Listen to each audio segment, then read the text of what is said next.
ಒಂದು ಒಳ್ಳೆಯ ಹಬ್ಬದ ವಾತಾವರಣದಲ್ಲಿ ನಾವು ಸೇರಿದ್ದೀವಿ. ಇದೇ ಒಂದು ಖುಷಿಯಲ್ಲಿ ಎರಡೂ ಕೈಗಳನ್ನ ಮೇಲಕ್ಕೆತ್ತಿ ಜೋರಾಗಿ ಘೋಷಣೆ ಹಾಕಲಿಕ್ಕಿದೆ. ನಾನು ಹೇಳ್ತೇನೆ ಈಗೆಲ್ಲ ಎಷ್ಟು ಜೋರಾಗಿ ಅಂತ ಹೇಳಿದರೆ, ಹೊನ್ನಾಳಿ ನಗರದಕ್ಕೆ ಇಡೀ ಮಾರ್ಧನಿ ಆಗಬೇಕು. ಘೋಷಣೆ ಹಾಕ್ಲಿಕ್ಕೋಸ್ಕರನೇ ಒಂದು ದಿನ ನಮಗೆ ಕೊಟ್ಟಿದ್ದಾರೆ. ಉತ್ಸಾಹದಿಂದ ಈ ಒಂದು ಕಾರ್ಯಕ್ರಮದಲ್ಲಿ ಪಾಲ್ಗೊಂಡಿದ್ದೀವಿ. 10 ಬಾರಿ ಘೋಷಣೆ ಹಾಕಲಿಕ್ಕಿದೆ. ಎರಡೂ ಕೈಗಳನ್ನು ಮುಷ್ಟಿ ಬಿಗಿದು ಎಷ್ಟು ಜೋರಾಗಿ ಹೇಳ್ಬೋದೋ ಅಷ್ಟು ಜೋರಾಗಿ ಪ್ರತಿಧ್ವನಿಯನ್ನು ಕೊಡಬೇಕು. ಆಗ್ಬೋದಾ? ಎರಡೂ ಕೈಗಳೊಂದ್ಸಲ ಮುಷ್ಟಿ ಬಿಗಿರಿ. ಮೀಡಿಯಾದವರು ರೆಕಾರ್ಡ್ ಮಾಡ್ತಾರೆ. ಜೋರಾಗಿ ಘೋಷಣೆ ಹಾಕಿ. ಬೋಲೋ ಭಾರತ್ ಮಾತಾ ಕಿ. ಜೋರಾಗಿ ಬೋಲೋ ಭಾರತ್ ಮಾತಾ ಕಿ. ಸನಾತನ ಹಿಂದೂ ಧರ್ಮ ಕಿ. ಸನಾತನ ಹಿಂದೂ ಧರ್ಮ ಕಿ. ಹಿಂದೂ ರಾಷ್ಟ್ರ ಕಿ. ಹಿಂದೂ ರಾಷ್ಟ್ರ ಕಿ. ಬಜರಂಗ ಬಲಿ ಕಿ. ಜೈ ಶ್ರೀ ರಾಮ್. ಜೈ ಶ್ರೀ ರಾಮ್. ವಂದೇ ವಂದೇ ಜೈ ಶ್ರೀ ರಾಮ್. ಧನ್ಯವಾದ. ವೇದಿಕೆಯಲ್ಲಿ ದಿವ್ಯ ಸಾನ್ನಿಧ್ಯವನ್ನು ವಹಿಸಿರುವಂತಹ ಪೂಜ್ಯ ಶಿವಾಚಾರ್ಯ ಸ್ವಾಮೀಜಿಯವರ ಪಾದಾರವಿಂದಗಳಿಗೆ ನಮಸ್ಕಾರವನ್ನು ಸಲ್ಲಿಸ್ತಾ, ವೇದಿಕೆಯಲ್ಲಿ ಮುಖ್ಯ ಅತಿಥಿ ಆಗಿರುವಂತಹ ಹವಳದವರೇ, ಜಿಲ್ಲಾ ಕಾರ್ಯವಾಹರವರೇ, ತಾಲೂಕು ಕಾರ್ಯವಾಹರವರೇ, ಶ್ರದ್ಧೆಯ ತಾಯಂದಿರೇ, ಸಜ್ಜನ ಬಂಧುಗಳೇ ಹಾಗೂ ಎಲ್ಲ ಊರಿನ ಹಿರಿಯ ಕಿರಿಯ ನಾಗರಿಕ ಬಂಧುಗಳೇ, ರಾಷ್ಟ್ರೀಯ ಸ್ವಯಂ ಸೇವಕ ಸಂಘಕ್ಕೆ 100 ವರ್ಷ ಪೂರೈಸಿದ ಹಿನ್ನೆಲೆಯಲ್ಲಿ ಇಲ್ಲಿ ಇವತ್ತು ಈ ಕಾರ್ಯಕ್ರಮವನ್ನು ಆಯೋಜನೆ ಮಾಡಿದ್ದಾರೆ. ಹಿಂದೂ ಸಂಗಮ ಈ ಒಂದು ಸಮಿತಿಯ ಸದಸ್ಯರು.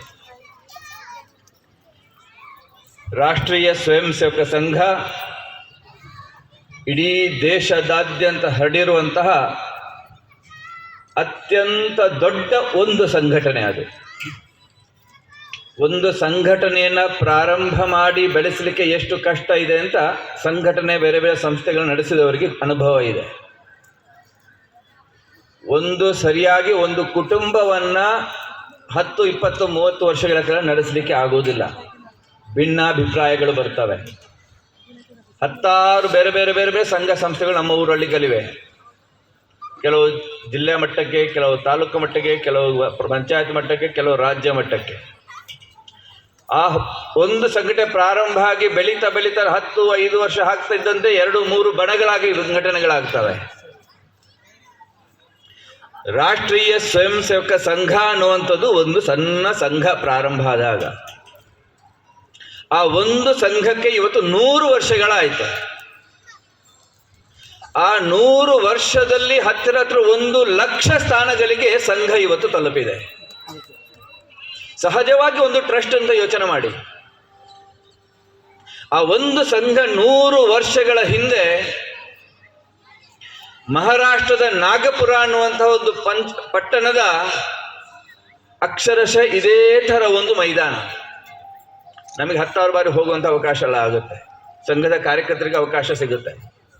ಇದೇ ಥರ ಮೋಹಿತೆವಾಡ ಅನ್ನುವಂಥ ಒಂದು ಬಯಲು, ಒಂದು ಮೈದಾನ. ಆ ಭಾಗದಲ್ಲಿ ಕೆಲವು ಸಣ್ಣ ಯುವಕರನ್ನು ಸೇರಿಸಿ ಮೊದಲ ಶಾಖೆ ಪ್ರಾರಂಭ ಆಗುತ್ತೆ ಸಂಘದ್ದು. ಆ ಶಾಖೆಗೆ ಬಂದಂಥ ಮಕ್ಕಳಿಗೆ ದೇಶಭಕ್ತಿಯನ್ನು ಹೇಳಿಕೊಡುವಂಥ ಪ್ರಯತ್ನವನ್ನು ಶಾಖೆಯಲ್ಲಿ ಮಾಡ್ತಾರೆ. ನಮ್ಮ ದೇಶದ ಭವ್ಯ ಪರಂಪರೆಯನ್ನು ಮಕ್ಕಳಿಗೆ ಪರಿಚಯ ಮಾಡ್ತಾರೆ. ನಮ್ಮ ದೇಶದ ಸ್ವಾತಂತ್ರ್ಯ ಯೋಧರ ಬಗ್ಗೆ ಮಕ್ಕಳಿಗೆ ತಿಳಿಸ್ತಾರೆ. ನಮ್ಮ ಘನ ಪರಂಪರೆ, ನಮ್ಮ ಸಂಸ್ಕೃತಿ ಬಗ್ಗೆ ಮಕ್ಕಳಿಗೆ ಹೇಳಿಕೊಡ್ತಾರೆ. ಛತ್ರಪತಿ ಶಿವಾಜಿ ಮಹಾರಾಜರಂತ ಬೇರೆ ಬೇರೆ ಕ್ರಾಂತಿ ವೀರರ ಬಗ್ಗೆ ಮಕ್ಕಳಿಗೆ ವಿಚಾರವನ್ನು ಹೇಳಿಕೊಡ್ತಾರೆ. ಮಕ್ಕಳಿಗೆ ಸಂಸ್ಕಾರವನ್ನು ಕೊಡ್ತಾರೆ. ಮಕ್ಕಳಿಗೆ ದೇಶಭಕ್ತಿಯನ್ನು ಜಾಗೃತಿ ಮಾಡ್ತಾರೆ. ಆ ಮೋಹಿತೆವಾಡದ ಒಂದು ಶಾಖೆಗೆ ಬಂದಂಥ ಮಕ್ಕಳು ಬೆಳೆದು ಬೆಳೆದು ಸಂಸ್ಕಾರವಂತರಾಗಿ ದೇಶಭಕ್ತರಾಗಿ ದೇಶದ ಬೇರೆ ಬೇರೆ ರಾಜ್ಯಗಳಿಗೆ ಹೋಗಿ ರಾಷ್ಟ್ರೀಯ ಸ್ವಯಂ ಸೇವಕ ಸಂಘವನ್ನು ವಿಸ್ತಾರ ಮಾಡಲಿಕ್ಕೆ ಹೊರಟರು. ಇಡೀ ದೇಶದಾದ್ಯಂತ ಸಂಘ ಬೆಳೀಲಿಕ್ಕೆ ಪ್ರಾರಂಭ ಆಯಿತು. ಆ ಪ್ರಾರಂಭಗೊಂಡಂಥ ದಿನ ಇವತ್ತಿನ ರೀತಿಯಲ್ಲಿ ಬಹಳ ಒಳ್ಳೆಯ ವಾತಾವರಣ ಇದ್ದಂತಹ ಕಾಲಘಟ್ಟ ಅಲ್ಲ. ಈ ದೇಶದ ಬ್ರಿಟಿಷರ ದಬ್ಬಾಳಿಕೆ ನಡೀತಿದ್ದಂಥ ಕಾಲಘಟ್ಟ ಅದು. ಭಾರತಕ್ಕೆ ಸ್ವಾತಂತ್ರ್ಯ ಬಂದು 78ನೇ ವರ್ಷದ ಆಚರಣೆ ನಾವು ಮಾಡಿದ್ವಿ ಮೊನ್ನೆ. 78 ವರ್ಷದ ನಂತರ ಕೂಡ ನಮ್ಮ ಸ್ವತಂತ್ರ ಭಾರತ ದೇಶದಲ್ಲಿ ಒಂದು ಗಣೇಶೋತ್ಸವ ಮಾಡಬೇಕಿದ್ರೆ 10-12 ರೀತಿಯ ಪರ್ಮಿಷನ್ ಕೊಟ್ಟರೆ ಮಾತ್ರ ಪರ್ಮಿಷನ್ ಕೊಡ್ತೀವಿ ಅಂತ ಡಿಪಾರ್ಟ್ಮೆಂಟ್ ಹೇಳುತ್ತೆ. ಅಂಥ ಕಠೋರ ನೀತಿ ಇವತ್ತಿಗೂ 78 ವರ್ಷ ಸ್ವತಂತ್ರ ಭಾರತದಲ್ಲಿ ಬಹುಸಂಖ್ಯಾತ ಹಿಂದೂಗಳು ಒಂದು ಗಣೇಶೋತ್ಸವ ಮಾಡಬೇಕಿದ್ರೆ 16 ಕಟ್ಟುಕಟ್ಟಳೆಗಳು. ನಮಗೆ ಸ್ವಾತಂತ್ರ್ಯ ಬಂದು 1947ರಲ್ಲಿ. ಅದಕ್ಕೆ ಪೂರ್ವ ಪರಾಧೀನ ಬ್ರಿಟಿಷರ ಅಧೀನರಾಗಿದ್ವಿ. ರಾಷ್ಟ್ರೀಯ ಸ್ವಯಂ ಸೇವಕ ಸಂಘ ಪ್ರಾರಂಭ ಆಗಿದ್ದು 1925ರಲ್ಲಿ. ಇಡೀ ದೇಶದಲ್ಲಿ ಬ್ರಿಟಿಷರ ದಬ್ದವ, ಅವರ ಆಡಳಿತ ನಡೀತಾ ಇತ್ತು. ಅಲ್ಲಲ್ಲೇ ಸ್ವಾತಂತ್ರ್ಯ ಆಂದೋಲನಗಳು ಪ್ರಾರಂಭ ಆಗಿತ್ತು. ಈ ದೇಶದಿಂದ ಬ್ರಿಟಿಷರನ್ನು ಓಡಿಸುವಂತ ತಂತ್ರ ಯೋಜನೆಗಳನ್ನು ಮಾಡ್ತಾ ಇದ್ರು. ಬೇರೆ ಬೇರೆ ರೀತಿಯ ಚಳವಳಿಗಳು ಪ್ರಾರಂಭ ಆಗಿದ್ದು. ಎಲ್ಲೆಲ್ಲಿ ಹಿಂದೂಗಳು ಒಗ್ಗಟ್ಟಾಗ್ತಾರೋ ಅಲ್ಲಿ ಬ್ರಿಟಿಷರು ಬಗ್ಗು ಬಡಿತಾ ಇದ್ರು. ಅಷ್ಟೊತ್ತಿಗಾಗಲೇ ಈ ದೇಶ ಸ್ವಾತಂತ್ರ್ಯ ತಗೊಳ್ಬೇಕಿರೋ ಒಂದು ಸಂಸ್ಥೆ ಬೇಕು ಅಂತ ಯೋಚನೆ ಮಾಡಿದ ಸಂದರ್ಭದಲ್ಲಿ ಭಾರತೀಯ ರಾಷ್ಟ್ರೀಯ ಕಾಂಗ್ರೆಸ್ ಅನ್ನುವಂಥ ಒಂದು ಸಂಸ್ಥೆ ಪ್ರಾರಂಭ ಆಗಿತ್ತು. ಆವಾಗ ಆ ಸಂಸ್ಥೆಯಲ್ಲಿ ಒಳ್ಳೆ ಒಳ್ಳೆ ವ್ಯಕ್ತಿಗಳಿದ್ರು. ದೇಶಕ್ಕೆ ಸ್ವತಂತ್ರ ಆಗಬೇಕಂತ ಹೋರಾಟ ಮಾಡಲಿಕ್ಕೆ ತುಂಬ ಜನ ಅದರಲ್ಲಿ ತೊಡಗಿಕೊಂಡಿದ್ರು. ಆ ಚಳವಳಿಗಳು ಆಗ್ತಾ ಇಡೀ ದೇಶದಲ್ಲಿ ಕಾವೇರುತ್ತಿರೋ ಸಂದರ್ಭದಲ್ಲಿ ಆ ಸಂಸ್ಥೆ ನಿಧಾನಕ್ಕೆ ತುಷ್ಟೀಕರಣ ನೀತಿಯನ್ನು ಅಳವಡಿಸಲಿಕ್ಕೆ ಪ್ರಾರಂಭ ಮಾಡಿತು. ಯಾವ ತುಷ್ಟೀಕರಣ? ಮುಸ್ಲಿಂ ತುಷ್ಟೀಕರಣ. ಮುಸಲ್ಮಾನರು ಇದ್ರೆ ಮಾತ್ರ ನಮಗೆ ಸ್ವಾತಂತ್ರ್ಯ ಸಿಗುತ್ತೆ, ಇಲ್ಲ ನಮಗೆ ಸ್ವಾತಂತ್ರ್ಯ ಸಿಗಲ್ಲ ಅನ್ನುವಂಥ ಒಂದು ಭ್ರಮೆಯಲ್ಲಿ ನಮ್ಮ ನಾಯಕರು ಬಿದ್ದರು. ದೇಶ ಎಲ್ಲೆಲ್ಲ ಭಾಗಗಳಲ್ಲಿ ಎಲ್ಲಿ ನೋಡಿದರಲ್ಲಿ ಮತ್ತೆ ಅವರಿಗೆ ಅಪೀಸ್ಮೆಂಟ್ ಪ್ರಾರಂಭ ಆಯಿತು. ಈ ರಾಷ್ಟ್ರೀಯ ಸ್ವಯಂ ಸೇವಕ ಸಂಘವನ್ನು ಪ್ರಾರಂಭ ಮಾಡಿದಂತಹ ಕೇಶವ್ ಬಲಿರಾಮ್ ಹೆಡ್ಗೇವಾರ್ ಅವರು ಈ ರಾಷ್ಟ್ರೀಯ ಕಾಂಗ್ರೆಸ್ನ ಸದಸ್ಯರೂ ಹೌದು. ಆ ಸಂಸ್ಥೆಯಲ್ಲಿ ಇದ್ದುಕೊಂಡು ಭಾರತಕ್ಕೆ ಸ್ವಾತಂತ್ರ್ಯ ಪಡೆದು ನಿರಂತರ ಹೋರಾಟ ಮಾಡಿದಂಥ ವ್ಯಕ್ತಿ. ಆದರೆ ಸ್ವತಃ ಆ ಸಂಸ್ಥೆಯಲ್ಲಿ ಕೆಲಸ ಮಾಡಿದ ವ್ಯಕ್ತಿಗೆ ಅನಿಸ್ಲಿಕ್ಕೆ ಪ್ರಾರಂಭ ಆಯಿತು, ಇಷ್ಟೊತ್ತು ನಾವು 600 ವರ್ಷಗಳ ಕಾಲ ಈ ದೇಶ ಮುಸಲ್ಮಾನರ ದಬ್ಬಾಳಿಕೆಗೆ ಒಳಗಾಯಿತು. 800 ವರ್ಷಗಳ ಕಾಲ ಈ ದೇಶದ ಹಿಂದೂಗಳು ಮುಸಲ್ಮಾನರ ರೌರವ ಹಿಂಸೆಗೆ ಒಳಗಾಗಿ ಸಾವಿರಾರು ಜನ ಮತಾಂತರ ಆದರು. ಮುಸಲ್ಮಾನರ ಆಡಳಿತ ಅಂತ್ಯ ಆಯಿತು. ಈ ದೇಶಕ್ಕೆ ಬ್ರಿಟಿಷರ ಕ್ರೈಸ್ತರ ಆಳ್ವಿಕೆ ಪ್ರಾರಂಭ ಆಯಿತು.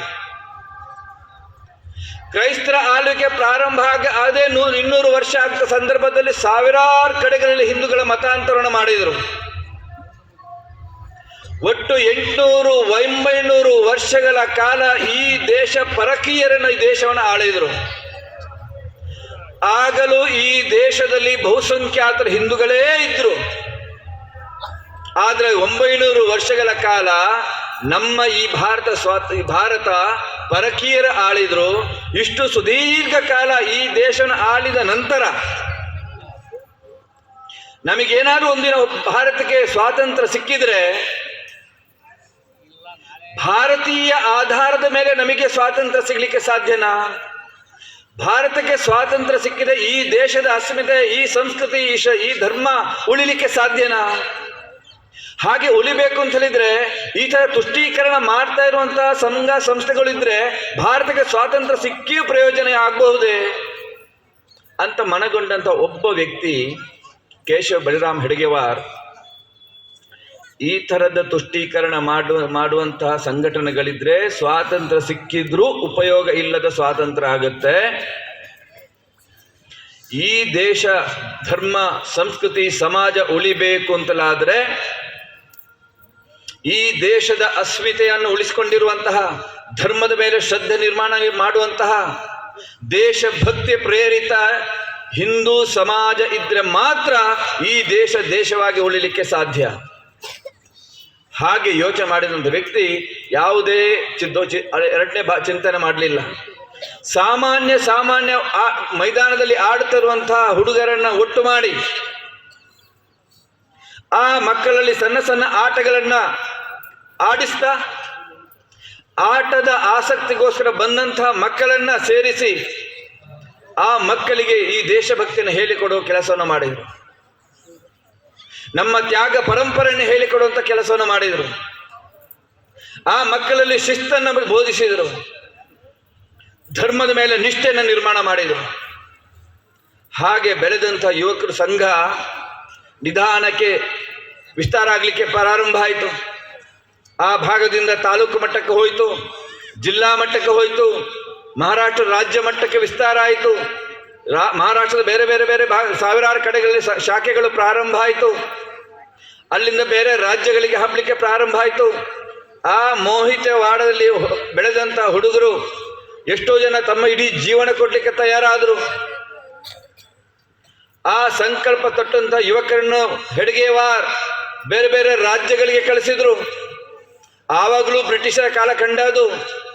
ಗೊತ್ತಿಲ್ಲದ ಊರು, ಗೊತ್ತಿಲ್ಲದ ರಾಜ್ಯ, ಗೊತ್ತಿಲ್ಲದ ಭಾಷೆ. ಡಾಕ್ಟರ್ ಹೆಡ್ಗೇವಾರ್ ಆಜ್ಞೆಯನ್ನು ಪಾಲಿಸಿದಂತಹ ಹುಡುಗರು ಬೇರೆ ರಾಜ್ಯಕ್ಕೆ ಹೋದರು. ಬೇರೆ ಬೇರೆ ಉತ್ತರ ದಕ್ಷಿಣ ಭಾಗದ ಎಲ್ಲ ಕಡೆಗೆ ಹೋಗಿ ಅಲ್ಲಿ ಬೀಜಾಂಕುರ ಮಾಡಿದ್ರು ಸಂಘವನ್ನ. ಅಲ್ಲಿ ಶಾಖೆ ಪ್ರಾರಂಭ ಆಯಿತು. ಇಡೀ ದೇಶದಾದ್ಯಂತ ಸಂಘ ಬೆಳೆದು ನಿಲ್ತು. ಹಾಗೆ ಬೆಳೆದಾಗ ಬೇರೆ ಬೇರೆ ಆಯಾಮದಲ್ಲಿ ಕೆಲಸ ಮಾಡುವ ಅನಿವಾರ್ಯತೆ ನಿರ್ಮಾಣ ಆಯಿತು. ಈ ದೇಶ ಸಹಜವಾಗಿ ಒಂದು ರಾಜಕೀಯ ಸಿದ್ಧಾಂತಗಳು, ಒಂದು ದೇಶ ನಡೆಯುವುದು ರಾಜಕೀಯ ಆಧಾರದ ಮೇಲೆ. ಯಾರು ಚುನಾವಣೆಯಲ್ಲಿ ಗೆಲ್ತಾರೋ ಅವನು ರಾಜ್ಯ ಆಡಳಿತ ಮಾಡ್ತಾನೆ. ಅವಾಗ ಕಾಂಗ್ರೆಸ್ ಅನ್ನೋ ಸಂಸ್ಥೆ ಇತ್ತು. ಕೇವಲ ಒಂದೇ ರಾಜಕೀಯ ಪಕ್ಷ ಇದ್ರೆ ಅದೇ ಬೇಕಾದಾಗ ಆಟ ಆಡಬಹುದು. ಆ ರಾಜಕೀಯ ಪಕ್ಷದ ರೀತಿಯಲ್ಲಿ ಇನ್ನೊಂದು ಸಂಘಟನೆ ಬೇಕು. ಅದಕ್ಕೆ ರಾಜಕೀಯ ಪಕ್ಷದ ಅನಿವಾರ್ಯತೆ ಸಮಾಜದಲ್ಲಿ ಕಂಡುಬಂತು. ಸಮಾಜದ ಬೇರೆ ಬೇರೆ ಗಣ್ಯರನ್ನು ಒಂದು ಕಡೆ ಸೇರಿಸಿದ ನಂತರ ಒಂದು ರಾಜಕೀಯ ಪಕ್ಷದ ಅವಶ್ಯಕತೆ ಬಂದು ಯೋಚನೆ ಮಾಡಿದಾಗ ಆವಾಗ ಜನಸಂಘ ಅಂತ ಸಂಘಟನೆ ಪ್ರಾರಂಭ ಮಾಡಿದ್ರು. ಸುಮಾರು ವರ್ಷಗಳ ಕಾಲ ಜನಸಂಘದ ಹೆಸರಲ್ಲಿತ್ತು. ನಂತರ ಭಾರತೀಯ ಜನತಾ ಪಕ್ಷ ಆಯಿತು. ಆ ಸಂಘಟನೆಯ ಪ್ರೇರಣೆಯಿಂದ ಇವತ್ತು ಬೇರೆ ಬೇರೆ ರಾಜಕೀಯ ಪಕ್ಷಗಳು ನಮ್ಮ ಸಂಘಟನೆಯಲ್ಲಿ ಕೆಲಸ ಮಾಡ್ತಾ ಇದೆ. ಭಾಜಪದ ಹೆಸರಿನಲ್ಲಿ ಸಂಘ ಬೆಳೆಯಿತು. ಭಾರಿ ದೊಡ್ಡ ಪ್ರಮಾಣದಲ್ಲಿ ಮುಂದಿನ ದಿನಗಳಲ್ಲಿ ಭಾರತ ದೇಶಭಕ್ತ ನಿರ್ಮಾಣ ಮಾಡಬೇಕು. ಆ ಭಕ್ತಿ ದೊಡ್ಡ ಪ್ರಮಾಣದ ಶಾಲಾ ಕಾಲೇಜಲ್ಲಿ ಕಲಿಯುವಂತಹ ಯುವಕರಿಗೆ ಯುವತಿಯರಿಗೆ ದೇಶಭಕ್ತಿಯ ಪಾಠವನ್ನು ತಿಳಿಸಬೇಕು. ವಿದ್ಯಾರ್ಥಿ ಸಂಘಟನೆ ಅವಶ್ಯಕತೆ ಇದೆ. ಮನಗಂಡಂತಹ ಸಂಘಟನೆ ಹಿರಿಯರು ಯೋಚನೆ ಮಾಡ್ತಾರೆ, ಮೀಟಿಂಗ್ ಮಾಡ್ತಾರೆ. ಅಖಿಲ ಭಾರತ ವಿದ್ಯಾರ್ಥಿ ಪರಿಷತ್ ಅನ್ನುವಂಥ ವಿದ್ಯಾರ್ಥಿ ಸಂಘಟನೆ ನಿರ್ಮಾಣ ಮಾಡಿದ್ರು, ಹುಟ್ಟು ಹಾಕಿದ್ರು. ಇವತ್ತು ಅಖಿಲ ಭಾರತೀಯ ವಿದ್ಯಾರ್ಥಿ ಪರಿಷತ್ ದೇಶದ ನಂಬರ್ 1 ಹಿಂದೂ ವಿದ್ಯಾರ್ಥಿಗಳ ಸಂಘಟನೆ ಆಗಿದೆ. ವಿದ್ಯಾರ್ಥಿ ಪರಿಷತ್ ನಿರ್ಮಾಣ ಆಯಿತು. ಸಂಘದ ರೀತಿಯಲ್ಲೇ ಮಹಿಳೆಯರಿಗೆ ಒಂದು ಶಾಖೆ ಬೇಕು, ಸಂಘಟನೆ ಬೇಕು. ರಾಷ್ಟ್ರೀಯ ಸೇವಿಕಾ ಸಮಿತಿ, ರಾಷ್ಟ್ರ ಸೇವಿಕಾ ಸಮಿತಿಯ ಹೆಸರಿನಲ್ಲಿ ಮಹಿಳೆಯರ ಸಂಘಟನೆ ಪ್ರಾರಂಭ ಆಯಿತು. ಬೆಳೀತಾ ಬೆಳೀತಾ ದೊಡ್ಡ ಪ್ರಮಾಣದಲ್ಲಿ ಕಾರ್ಮಿಕರು ಸಮಾಜದಲ್ಲಿ ಕೆಲಸ ಮಾಡ್ತಾ ಇದ್ದಾರೆ. ಲಕ್ಷ ಲಕ್ಷ ಫ್ಯಾಕ್ಟರಿಗಳಲ್ಲಿ ಕಾರ್ಮಿಕರಿದ್ದಾರೆ. ಕಾರ್ಮಿಕರಲ್ಲಿ ದೇಶಭಕ್ತಿಯನ್ನು ನಿರ್ಮಾಣ ಮಾಡಬೇಕು. ಕಾರ್ಮಿಕರಲ್ಲಿ ಈ ದೇಶದ ಪರಂಪರೆ ಸಂಸ್ಕೃತಿಯನ್ನು ಜಾಗೃತಿ ಮಾಡಬೇಕು. ಅದಕ್ಕೋಸ್ಕರ ಮತ್ತೆ ಸಂಘಟನೆ, ಬೇರೆ ಬೇರೆ ಸಂಘಟನೆ ಹಿರಿಯರು ಪುನಃ ಕೂತ್ಕೊಳ್ತಾರೆ, ಯೋಜನೆ ಮಾಡ್ತಾರೆ. ಭಾರತೀಯ ಮಜ್ದೂರ್ ಸಂಘ, ಭಾರತೀಯ ಮಜ್ದೂರ್ ಸಂಘದ ಸಂಘಟನೆ ಹುಟ್ಟು ಹಾಕಿದ ಸಂಘಟನೆ ಇವತ್ತು ದೇಶದ ನಂಬರ್ 1 ಮಜ್ದೂರ್ ಕಾರ್ಮಿಕರ ಸಂಘಟನೆಯಾಗಿ ಮಜ್ದೂರ್ ಸಂಘ ಕೆಲಸ ಮಾಡ್ತಾ ಇದೆ.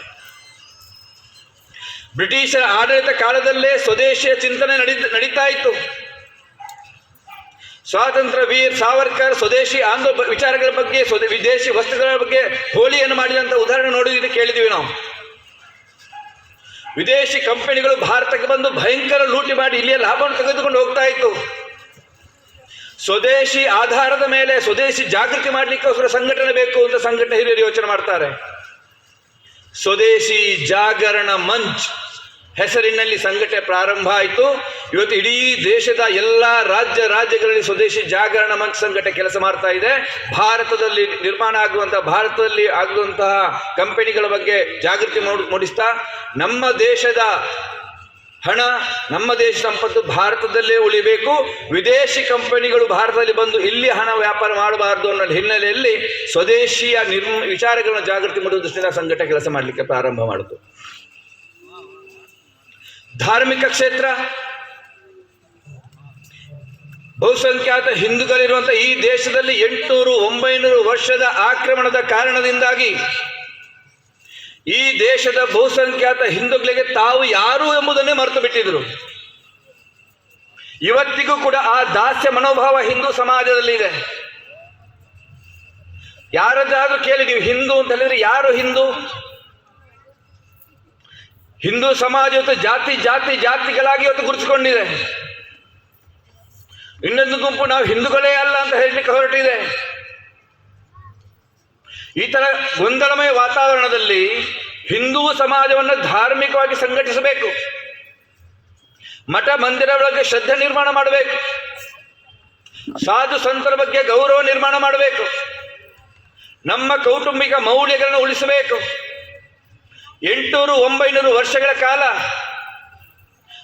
ಮುಸಲ್ಮಾನರ ಆಳ್ವಿಕೆ ಕಾಲದಲ್ಲಿ ಅನಿವಾರ್ಯವಾಗಿ ಮತಾಂತರಗೊಂಡಂಥ ಹಿಂದೂ ಸಮಾಜ ವಾಪಸ್ ಹಿಂದೂ ಧರ್ಮಕ್ಕೆ ಸೇರಿಸಬೇಕು. ಬ್ರಿಟಿಷರ ಕಾಲದಲ್ಲಿ ಮತಾಂತರಗೊಂಡಂಥ ಹಿಂದೂ ಸಮಾಜ ವಾಪಸ್ ಬರಲಿಕ್ಕೆ ತಯಾರಿದ್ರು, ಇಲ್ಲಿ ಸೇರಿಸುವ ವ್ಯವಸ್ಥೆ ಬೇಕು. ಧರ್ಮದ ಬಗ್ಗೆ ಸಮಾಜದಲ್ಲಿ ಮನೆಗಳಲ್ಲಿ ಜಾಗೃತಿ ನಿರ್ಮಾಣ ಮಾಡಬೇಕು. ಅದಕ್ಕಾಗಿ ಒಂದು ಧಾರ್ಮಿಕ ಸಂಘಟನೆ ಅವಶ್ಯಕತೆ ಇದೆ ಅಂತ ಸಂಘಟನೆ ಹಿರಿಯರು ಕೂತ್ಕೊಂಡು ಯೋಚನೆ ಮಾಡ್ತಾರೆ. ಮುಂಬೈಯಲ್ಲಿ ಎಲ್ಲ ದೇಶದ ಬೇರೆ ಬೇರೆ ದೊಡ್ಡ ದೊಡ್ಡ ಗಣ್ಯರನ್ನು ಮುಂಬೈಯಲ್ಲಿ ಸೇರಿಸಿ ಯೋಚನೆ ಮಾಡ್ತಾರೆ. ಇದಕ್ಕೊಂದು ಸಂಘಟನೆ ಬೇಕು. ಆ 60 ವರ್ಷಗಳ ಹಿಂದೆ ವಿಶ್ವ ಹಿಂದೂ ಪರಿಷತ್ ಅನ್ನೋ ಸಂಘಟನೆ ಪ್ರಾರಂಭ ಮಾಡ್ತಾರೆ. ಸಾಧು ಸಂತರ ಮಾರ್ಗದರ್ಶನ ಅಡಿಯಲ್ಲಿ ಇವತ್ತು ವಿಶ್ವ ಹಿಂದೂ ಪರಿಷತ್ ಕೆಲಸ ಮಾಡ್ತಾ ಇದೆ. ದೇಶದಾದ್ಯಂತ ವೈದ್ಯರಿದ್ದಾರೆ, ಡಾಕ್ಟರ್ಸ್ಗಳಿದ್ದಾರೆ. ಡಾಕ್ಟರ್ಸ್ಗಳ ಸಂಘಟನೆ ಮಾಡಿ ಅವರನ್ನು ಸಮಾಜಕ್ಕೆ ಸೇವೆಗೆ ತೊಡಗಿಸಿಕೊಳ್ಬೇಕು. ಆರೋಗ್ಯ ಭಾರತಿ ಅನ್ನೋ ಸಂಘಟನೆ ಪ್ರಾರಂಭ ಆಗುತ್ತೆ. ಇಡೀ ದೇಶದಾದ್ಯಂತ ಲಕ್ಷಾಂತರ ಡಾಕ್ಟರ್ಸ್ ಆ ಸಂಘಟನೆ ಜೋಡಿಕೊಂಡು ಸಮಾಜಕ್ಕೆ ಸೇವೆ ಮಾಡಲಿಕ್ಕೆ ಸಿದ್ಧರಾಗಿದ್ದಾರೆ.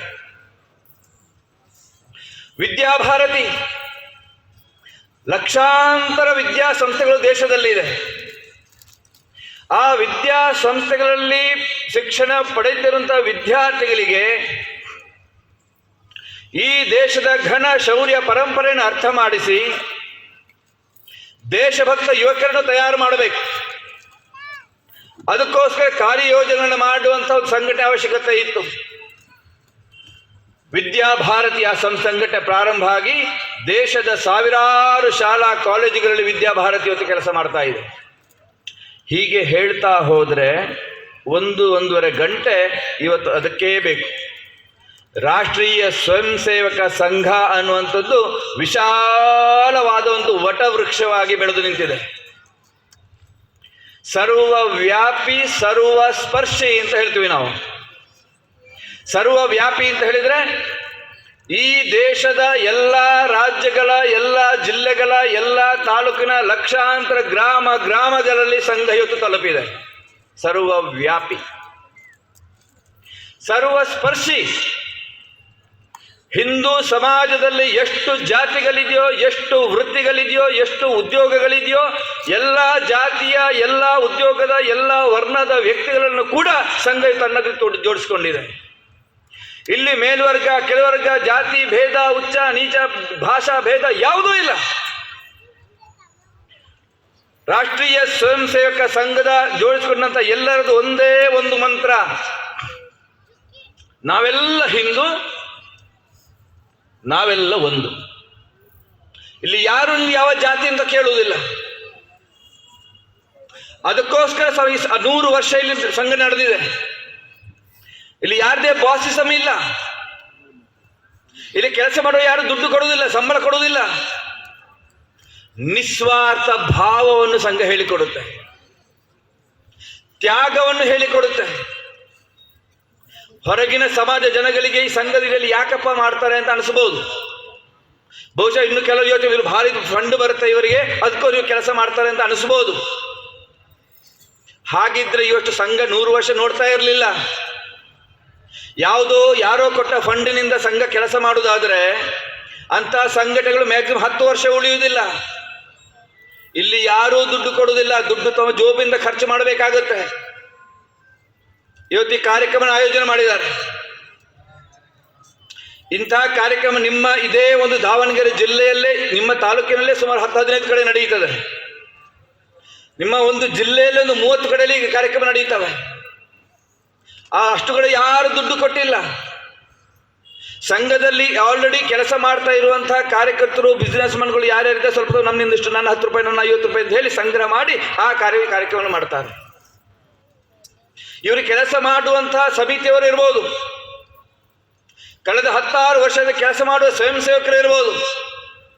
ಇವರೆಲ್ಲರಲ್ಲಿ ಇರುವಂಥ ಒಂದೇ ಭಾವ, ಈ ದೇಶ ಉಳಿಬೇಕು, ನಮ್ಮ ಧರ್ಮ ಉಳಿಬೇಕು, ನಮ್ಮ ಸಂಸ್ಕೃತಿ ಉಳಿಬೇಕು, ಹಿಂದೂ ಸಮಾಜ ಇದೇ ಥರ 100 ವರ್ಷ ಮುಂದಕ್ಕೆ ಹೋಗ್ಬೇಕು, ಸನಾತನ ಧರ್ಮ 100 ಲಕ್ಷಾಂತರ ವರ್ಷ ಇನ್ನು ಮುಂದಕ್ಕೆ ಹೋಗ್ಬೇಕು.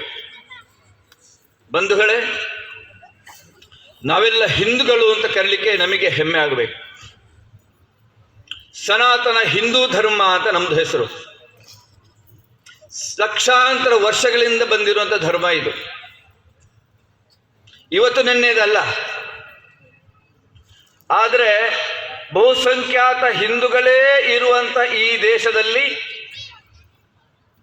ನಮ್ಮ ಧರ್ಮವನ್ನು ಉಳಿಸಿ ಉಳಿಸಿ ಉಳಿಸಿ ಅಂತ ಹೋರಾಟ ಮಾಡುವ ಪರಿಸ್ಥಿತಿ ಹಿಂದೂ ಸಮಾಜಕ್ಕೆ ಬಂದಿದೆ.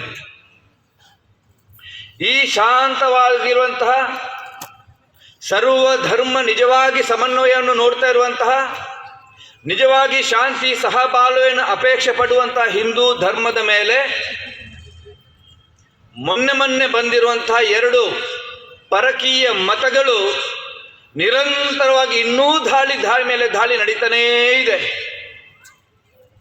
ಈ ದೇಶ ಹಿಂದೂ ಸಮಾಜ 800 ವರ್ಷಗಳ ಕಾಲ ಆ ಆಡಳಿತವನ್ನು ಅನುಭವಿಸಿ ಕೂಡ ಜಾಗೃತ ಆಗಲಿಲ್ಲ. ಇನ್ನೂ ಆಗಬೇಕಾಗಿದೆ. ಇವತ್ತು ಏನು ಇಡೀ ಜಗತ್ತಿನಲ್ಲಿ ಭಯೋತ್ಪಾದನೆಯ ರುದ್ರ ತಾಂಡವ ನಡೀತಾ ಇದೆ, ಆ ಒಂದು ಸಿದ್ಧಾಂತ, ಅದನ್ನು ಧರ್ಮ ಅಂತ ಹೇಳುವುದಿಲ್ಲ. ತಪ್ಪಾಗಿ ಬೇರೆ ಬೇರೆ ಸಂದರ್ಭದಲ್ಲಿ ಅದನ್ನು ಧರ್ಮ ಅಂತ ಹೇಳ್ತಾರೆ. ಅದು ಧರ್ಮ ಅಲ್ಲ, ಅದೊಂದು ಮತ. ಒಂದು ವ್ಯಕ್ತಿ ಪ್ರಾರಂಭ ಮಾಡಿದಂತಹ ಒಂದು ಮತ ಅದು. ಆ ವ್ಯಕ್ತಿ ತನ್ನ ಜೀವನದಲ್ಲಿ ನಡೆದುಕೊಂಡ ರೀತಿಯನ್ನು ಅವನ ಅನುಯಾಯಿಗಳು ಇವತ್ತಿಗೂ ಮಾಡಿಕೊಂಡು ಬಂದಿದ್ದಾರೆ. ಆವಾಗಿನ ಕಾಲದಲ್ಲಿ ಬೇರೆ ಬೇರೆ ದೇಶದ ಮೇಲೆ ಆಕ್ರಮಣಗಳು, ಹಿಂಸೆ, ಮತಾಂತರ ಇದೆಲ್ಲ ನಡೀತಾ ಇತ್ತು. ಆವಾಗಿನ ಕಾಲಕ್ಕೆ ನಡೀತಾ ಇತ್ತು. ಅದನ್ನೇ ಇವತ್ತು ಜೆರಾಕ್ಸ್ ಮಾಡಿಕೊಂಡು ಅದನ್ನೇ ಮಾಡ್ತಾ ಇದ್ದಾರೆ ಈ ದೇಶದಾದ್ಯಂತ. ಭಯೋತ್ಪಾದನೆ, ಶಾಂತಿ ಸಹಬಾಳ್ವೆ ಅವಶ್ಯ ಇಲ್ಲ, ಹೆಸರಿಗೆ ಮಾತ್ರ ಅದು ಶಾಂತಿ ಶಾಂತಿ ಅಂತ ಹೇಳ್ತಾರೆ. ಇಡೀ ದೇಶದಾದ್ಯಂತ ಒಂದು ಮತದಿಂದ ಅಶಾಂತಿಯೇ ನಿರ್ಮಾಣ ಆಗ್ತಾ ಇದೆ. 2 ಈ ದೇಶ ಜಗತ್ತಿನಾದ್ಯಂತ ಇರುವಂತಹ 2 ದೊಡ್ಡ ಮತಗಳು ಪ್ರಾರಂಭ ಆಗಿದ್ದು ಕೆಲವು ವರ್ಷಗಳಷ್ಟೇ. ಸನಾತನ ಧರ್ಮಕ್ಕೆ ಹೋಲಿಸಿದ್ರೆ ಆ ಧರ್ಮ ಒಂದು ಶಾಂತಿ ದೂತರ ಆ ಒಂದು ಮತ ಪ್ರಾರಂಭ ಆಗಿ ಕೇವಲ 1500 ವರ್ಷನೂ ಪೂರ್ಣಗೊಂಡಿಲ್ಲ. ಇನ್ನು ಆ 1500 ವರ್ಷಗಳ ಹಿಂದೆ ಪ್ರಾರಂಭ ಆಗಿರುವಂಥ ಒಂದು ಮತ, ಆ ಭಯೋತ್ಪಾದನೆಯನ್ನು ಹರಡುತ್ತಿರುವಂಥ ಒಂದು ಮತ, ಆಕ್ರಮಣದ ಮೇಲೆ ಆಕ್ರಮಣಗಳನ್ನು ಮಾಡಿ, ದೇಶದ ಮೇಲೆ ದಾಳಿಗಳನ್ನು ಮಾಡಿ, ದೇಶವನ್ನೇ ಮತಾಂತರಣ ಮಾಡಿ, ಇಡೀ ದೇಶದ ಜಗತ್ತಿನಲ್ಲಿ ಇವತ್ತು 50ಕ್ಕೂ ಹೆಚ್ಚು ದೇಶಗಳಿದೆ. ಯಾರೂ ಶಾಂತಿ ಸಹಬಾಳ್ವೆಯಿಂದ ಹೋಗಿ ಸ್ವೀಕಾರ ಮಾಡಿದವರಲ್ಲ. ಭಯಾನಕ ಹಿಂಸೆಯ ದಾಳಿಗೆ ಒಳಗಾಗಿ ಮತಾಂತರಗೊಂಡು ದೇಶವನ್ನು ಕನ್ವರ್ಟ್ ಮಾಡಿದರು. ಇನ್ನೊಂದು ಮತ ಇದೆ, ಮೋಸದ ಮತಾಂತರ ಮಾಡುವಂತಹ ಮತ. ಇವತ್ತು ನಮ್ಮ ಹೊನ್ನಾಳಿನೂ ಸೇರಿದಂತೆ ಹಳ್ಳಿಗಳಲ್ಲಿ ಪ್ರಾರ್ಥನಾ ಕೇಂದ್ರಗಳನ್ನು ಸ್ಥಾಪನೆ ಮಾಡಿ ಮುಗ್ಧ ಹಿಂದೂಗಳನ್ನು ಆ ಪ್ರಾರ್ಥನಾ ಕೇಂದ್ರಕ್ಕೆ ಕರೆಸಿ, ಇದೊಂದೇ ದೇವರನ್ನು ಪೂಜೆ ಮಾಡಿದರೆ ಮಾತ್ರ ನಿಮಗೆ ಸ್ವರ್ಗ ಸಿಗುತ್ತೆ, ನಿಮ್ಮ ದೇವರೆಲ್ಲ ಸುಳ್ಳು, ಆ ದೇವರನ್ನು ಚರಂಡಿಗೆ ಹಾಕಿ ಈ ದೇವರನ್ನು ಮಾತ್ರ ಪೂಜೆ ಮಾಡಿ ಅಂತ ಹೇಳುವ ಮತ ಇದೆ. ಆ ಮತ ಪ್ರಾರಂಭ ಆಗಿ ಕೇವಲ 2026 ವರ್ಷ ಆಯ್ತು ಅಷ್ಟೇ. ನಾವು ಡೈಲಿ ಡೇಟ್ ಬರಿತಾ ಇದ್ದೀವಿ, 2026. ಏನು 2026? ಆ ಮತದ ಪ್ರಾರಂಭಕರ್ತ ಯೇಸು ಕ್ರಿಸ್ತ ಹುಟ್ಟಿ 2026 ವರ್ಷಗಳಾಯ್ತು ಅಷ್ಟೇ. 2026 ವರ್ಷಗಳ ಹಿಂದೆ ಹೊನ್ನಾಳಿ ಅಲ್ಲ, ಕರ್ನಾಟಕ ಅಲ್ಲ, ಭಾರತ ದೇಶ ಅಲ್ಲ, ಜಗತ್ತಿನಲ್ಲೇ ಕ್ರೈಸ್ತ ಮತ ಅನ್ನುವಂಥದ್ದು ಇರಲಿಲ್ಲ.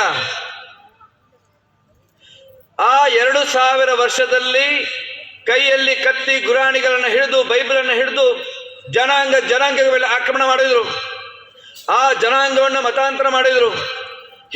ಭೀಕರ ಹಿಂಸೆಗಳಾಯಿತು. ಇವತ್ತು ಜಗತ್ತಿನಲ್ಲಿ 60 ದೇಶಗಳು ಕ್ರೈಸ್ತ ದೇಶಗಳಿದೆ. ದೇಶದಲ್ಲಿ ನಮ್ದು ಹೆಮ್ಮೆಯ ಸನಾತನ ಧರ್ಮ ಪ್ರಾರಂಭ ಆದದ್ದು ಯಾವಾಗ ಅಂತ ಕೇಳಿದರೆ, ಇದರ ಇತಿಹಾಸ ಸಾವಿರ ವರ್ಷಗಳ ಹಿಂದಕ್ಕೆ ಹೋಗುತ್ತೆ. ಇತಿಹಾಸನೇ ಹೇಳುವ ಪ್ರಕಾರನೇ, ಕನಿಷ್ಠ ದಾಖಲಾತಿ ಹೇಳುವ ಪ್ರಕಾರನೇ 40-50 ಸಾವಿರ ವರ್ಷಗಳ ಹಿಂದಕ್ಕೆ ಹಿಂದೂ ಧರ್ಮ ಇದೆ. ಈ ಅಖಂಡ ಭಾರತ ಇವತ್ತಿನ ಮುಸಲ್ಮಾನ ದೇಶಗಳಾದ ಇರಾನ್, ಇರಾಕ್, ಇಂಡೋನೇಷ್ಯಾ ಅದೆಲ್ಲವೂ ಭಾರತದ್ದೇ ಭಾಗ ಆಗಿತ್ತು. ನಮಗೆ ಕಲ್ಪನೆ ಕೂಡ ಮಾಡಲಿಕ್ಕೆ ಸಾಧ್ಯ ಇಲ್ಲ. ಈ ಕಡೆ ಟಿಬೇಟ್, ಬಾಂಗ್ಲಾದೇಶ್, ಈ ಕಡೆ ಬರ್ಮಾ, ಶ್ರೀಲಂಕಾ ಕೆಳಗೆ ಇದೆಲ್ಲವೂ ಭಾರತದ್ದೇ ಭಾಗ ಆಗಿತ್ತು. ಹೇಗೆ ತಮಿಳುನಾಡು, ಹೇಗೆ ಕೇರಳ, ಹೇಗೆ ಆಂಧ್ರ ಇದೆಯೋ ಅದೇ ಥರ ಎಕ್ಸ್ಟೆಂಡೆಡ್ ಭಾಗ ಭೂಪ್ರದೇಶ ಭಾರತದ್ದು. ಆ ಭಾಗದಲ್ಲಿ ಇವತ್ತಿಗೂ ಕೂಡ ದೇವಸ್ಥಾನಗಳು ಸಿಗ್ತಾ ಇವೆ. ದೇಶದ ಬೇರೆ ಬೇರೆ ದೇಶದಲ್ಲಿ ಕೂಡ ದೇವಸ್ಥಾನಗಳು ಸಿಗ್ತಾ ಇವೆ. ನಮ್ಮ ಸನಾತನ ಧರ್ಮದಲ್ಲಿ ಇರುವಂತಹ ಆಚಾರ ಪದ್ಧತಿಗಳಿಗೆ ಹೋಲುವಂತಹ 10 ಆಚಾರ ಪದ್ಧತಿಗಳು ಇವತ್ತಿಗೂ ವಿದೇಶಗಳಲ್ಲಿ ಉಳಿದುಕೊಂಡಿದೆ. ಈ ದೇಶ ಹೊರಗಿನ ದೇಶದ ಜಗತ್ತಿನ ಜನಗಳಿಗೆ ಸರಿಯಾಗಿ ಬಾಳಿ ಬದುಕಲಿಕ್ಕೆ ಗೊತ್ತಿರಲಿಲ್ಲ, ಜೀವನ ಅನ್ನೋದು ಗೊತ್ತಿರಲಿಲ್ಲ, ಕುಟುಂಬ ಪದ್ಧತಿ ಗೊತ್ತಿರಲಿಲ್ಲ, ಸರಿಯಾಗಿ ಬಟ್ಟೆ ಹಾಕಲಿಕ್ಕೆ ಗೊತ್ತಿರಲಿಲ್ಲ, ಆಹಾರವನ್ನು ಸರಿಯಾಗಿ ಬೇಯಿಸಿ ಆರೋಗ್ಯಕರವಾಗಿ ತಿನ್ನಲಿಕ್ಕೆ ಗೊತ್ತಿರಲಿಲ್ಲ, ಔಷಧದ ಪರಿಜ್ಞಾನ ಇರಲಿಲ್ಲ. ಅಂತಹ ಕಾಲಖಂಡದಲ್ಲಿ ಭಾರತ ಅತ್ಯಂತ ಉತ್ತುಂಗ ಸ್ಥಿತಿಯಲ್ಲಿ ಭಾರತ ವ್ಯವಸ್ಥೆ ಇತ್ತು. ಇಲ್ಲಿಯ ರಾಜಕೀಯ ವ್ಯವಸ್ಥೆಗಳಿರ್ಬೋದು, ಸಾಂಸ್ಕೃತಿಕ ವಿಚಾರಗಳಿರ್ಬೋದು, ಶಿಕ್ಷಣದ ವ್ಯವಸ್ಥೆಗಳಿರ್ಬೋದು, ಎಲ್ಲವೂ ಉತ್ತುಂಗ ಸ್ಥಿತಿಯಲ್ಲಿ. ಅಂದರೆ ಏನು ಅಂತ ಕೇಳಬಹುದು. ಇವತ್ತು ನಮ್ಮ ಮಕ್ಕಳನ್ನ ಹೈಯರ್ ಎಜುಕೇಶನ್ ಅಂತ ನಾವು ಅಮೆರಿಕ, ಇಂಗ್ಲೆಂಡ್, ಜಪಾನ್ ಬೇರೆ ಬೇರೆ ದೇಶಕ್ಕೆ ಕಳಿಸ್ಕೊಂಡು ಕಾಲರ್ ಮೇಲೆ ಮಾಡ್ತೀವಿ, ಮಕ್ಕಳು ವಿದೇಶದಲ್ಲಿ ಕಳೀತಾ ಇದ್ದಾರೆ ಅಂತ. ಹೈಯರ್ ಎಜುಕೇಶನ್ 2.5 ಸಾವಿರ ವರ್ಷಗಳ ಹಿಂದೆನೆ ಈ ದೇಶದಲ್ಲಿ ತಕ್ಷಶಿಲಾ, ವಿಕ್ರಮಶಿಲಾ, ಉಜ್ಜಯಿನ್ ಇಂಥ ದೊಡ್ಡ ಯೂನಿವರ್ಸಿಟಿಗಳು ಭಾರತದಲ್ಲಿ ಇದ್ವು. ನಲಂದ, ಬಿಹಾರದ ನಲಂದ ಯೂನಿವರ್ಸಿಟಿಯಲ್ಲಿ 10,000 ವಿದ್ಯಾರ್ಥಿಗಳು ಕಳೀತಾ ಇದ್ರು. 2,000 ಆಚಾರ್ಯರು, ಪ್ರಾಧ್ಯಾಪಕರು, ಲೆಕ್ಚರರ್ಸ್ ಅಲ್ಲಿ ವಸತಿ ಇರ್ತಾ ಇದ್ರು. ಅಷ್ಟು ದೊಡ್ಡ ಯೂನಿವರ್ಸಿಟಿ 2,500 ವರ್ಷಗಳ ಹಿಂದೆ ನೀವು ಕಲ್ಪನೆ ಕೂಡ ಮಾಡ್ಲಿಕ್ಕೆ ಸಾಧ್ಯ ಇಲ್ಲ. ಅಂತ 10 ಹೆಸರಿಗೆ ಗೊತ್ತಿಲ್ಲದ ಯೂನಿವರ್ಸಿಟಿಗಳು ಭಾರತದಲ್ಲಿ ಇದ್ದು. ಇವತ್ತು ನಾವು ಏನಿಲ್ಲಿ ಭರತನಾಟ್ಯವನ್ನು ಮಾಡಿದ್ರು, ಇದಕ್ಕೆ ಭಾವ, ರಾಗ, ತಾಳ ಸಂಯೋಜನೆಗೊಂಡಿರುವಂಥ ನಾಟ್ಯ ಅದು. ಇದ್ಯಾರು ಬ್ರಿಟಿಷರು ಹೇಳಿಕೊಟ್ಟಿರುವುದಲ್ಲ, ಅಥವಾ 800 ವರ್ಷ ಈ ದೇಶದ ದಬ್ಬಾಳಿಕೆ ಮಾಡಿದಂತಹ ಯಾವುದೇ ಭಯೋತ್ಪಾದಕ ಸಂತತಿ ಹೇಳಿಕೊಟ್ಟಿರುವುದಲ್ಲ ಅದು. ಸಾವಿರ ವರ್ಷಗಳ ಹಿಂದೆ ಋಷಿಮುನಿಗಳು ಆವಿನ ಕಾಲದಲ್ಲಿ ಆ ನೃತ್ಯ ಭಾಗವನ್ನು ಕಂಡು ಹುಡುಗಿದ್ರು. ಅದಕ್ಕೆ ವ್ಯವಸ್ಥಿತ ತಾಳ, ಭಾವ, ರಾಗ, ತಾಳ ಲಯಬದ್ಧ ಅಂತ ಯೋಜನೆ ಇದೆ. ಭರತನಾಟ್ಯ ಅಂತ ಅದಕ್ಕೆ ಹೇಳ್ತೀವಿ ನಾವು. ಸುಲಭ ಇಲ್ಲ ಕಲೀಲಿಕ್ಕೆ. ಸಾವಿರಾರು ವರ್ಷಗಳ ಬಂದ ಆ ಒಂದು ನಮ್ಮ ಕಲೆ ಸಾವಿರ ವರ್ಷಗಳ ಅತ್ಯಂತ ಉನ್ನತ ಸ್ಥಿತಿಯಲ್ಲಿ ಇತ್ತು ಅದು. ಇವತ್ತಿನ ನಮ್ಮಲ್ಲಿ ಬೇರೆ ಬೇರೆ ನಾವು ಝೂಯಾಲಜಿ, ಬಯಾಲಜಿ, ಕೆಮಿಸ್ಟ್ರಿ ಹೀಗೆ ಆ ಶಬ್ದಗಳನ್ನು ಉಪಯೋಗ ಮಾಡ್ತೀವಿ. ನಮ್ಮ ಪುರಾತನ ಕಾಲದಲ್ಲಿ ಇದ್ದಂತಹ ಯಾವುದು ರಾಜ್ಯಶಾಸ್ತ್ರ, ಅರ್ಥಶಾಸ್ತ್ರ, ಭೂಗೋಳ ಶಾಸ್ತ್ರ, ನಾಟ್ಯಶಾಸ್ತ್ರ, ಜ್ಯೋತಿಷ್ಯ ಶಾಸ್ತ್ರ ಹೀಗೆ 60ಕ್ಕೂ ಹೆಚ್ಚು ವಿದ್ಯೆಗಳು ಸಾವಿರಾರು ವರ್ಷಗಳಿಂದ ನಮ್ಮ ಋಷಿಮುನಿಗಳ ಪರಂಪರೆಯಲ್ಲಿ ನಮ್ಮಲ್ಲಿ ಗುರುಕುಲ ಪದ್ಧತಿ ಮುಖಾಂತರ ಮಕ್ಕಳಿಗೆ ಹೇಳಿಕೊಡೋ ಪದ್ಧತಿ ಭಾರತದಲ್ಲಿತ್ತು. ಭಾಷೆ, ವ್ಯಾಕರಣ, ಆಡಳಿತ ಹೇಗೆ ನಡೆಸಬೇಕು, ಆಡಳಿತದ ಪದ್ಧತಿ ಇರ್ಬೋದು, ಆರೋಗ್ಯಕ್ಕೆ ವಿಚಾರವಾಗಿ ಆಯುರ್ವೇದ, ಇದು ಭಾರತೀಯ ಚಿಕಿತ್ಸಾ ಪದ್ಧತಿ. ಅದು ಒಂದು ಆಯುರ್ವೇದ ಅಂತ ನಾವು ಹೇಳ್ತೀವಿ. ಆ ಕಾಲಖಂಡದಲ್ಲಿ 21,000 ಗಿಡಮೂಲಿಕೆಗಳನ್ನ ಉಪಯೋಗ ಮಾಡಿ ಔಷಧಿ ತಯಾರು ಮಾಡುವಂತ ತಂತ್ರಗಾರಿಕೆ 5,000-6,000 ವರ್ಷಗಳ ಹಿಂದೆನೇ ಇತ್ತು. ಬಂಧುಗಳೇ, ನಮ್ಮ ಇತಿಹಾಸ ಪರಂಪರೆ ಸಾವಿರಾರು ವರ್ಷಗಳ ಇತಿಹಾಸದ್ದು. ನಮ್ಮ ಪೂರ್ವಜರು ಋಷಿಮುನಿಗಳು